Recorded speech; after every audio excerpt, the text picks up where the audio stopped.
AI softwares can help visualize ideas. So, for example, after you do your research for a certain site and you have what you need, and now you're in the stage of developing concepts, you could use these AI programs to help with visualization.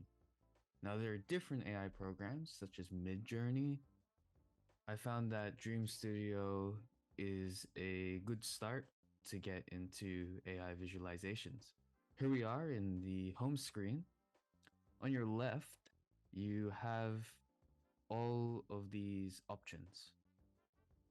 The bread and butter of AI is the prompt that you use. We're going to write a prompt, and the more specific your prompt is, the likelihood that the output image will meet that prompt. So here in this example, I'm going to write a courtyard in the middle of a shopping center during the sunset with vegetation set in Victoria, Australia. In the negative prompt option, you can add things you want the program to avoid adding. Now we go to settings and you can change the ratio and aspect ratio here. How about we use 4 to 3? And the image count is the amount of images the program will make. We're just going to go to 1 image count. You notice when you change the settings, this button here, which generates the outputs, has a number. Those numbers are actually the credit points that it would take to generate that image. And on your top right, you have the credits. Now you can purchase these credits on the website, but just be mindful when you do change the settings. For example, if you go a higher aspect ratio, it's going to add more credits. Now we're just going to set this to for free. The prompt strength is the higher you go, the closer the program will use the prompt or will refer to the prompt.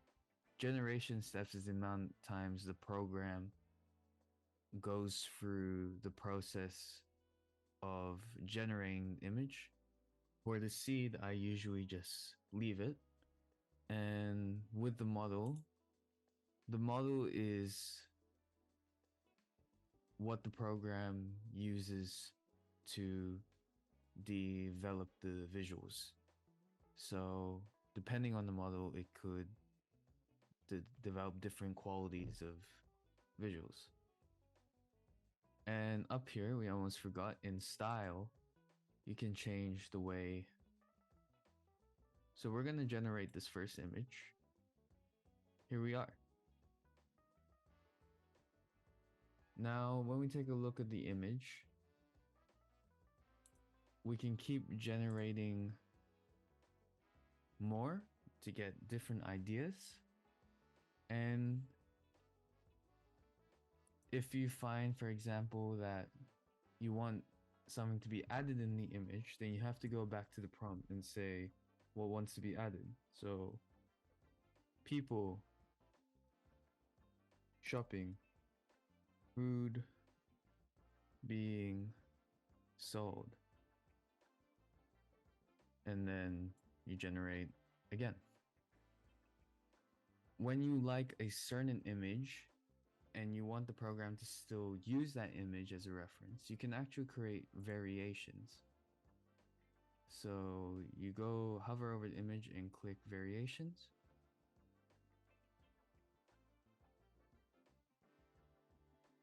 And what that does is still refers to that image you use as a reference, but just makes the changes. So on the left, you can see the slider. The image strength just determines how much of the image that it's referring to. So if I set this at 7 and press dream, you can see that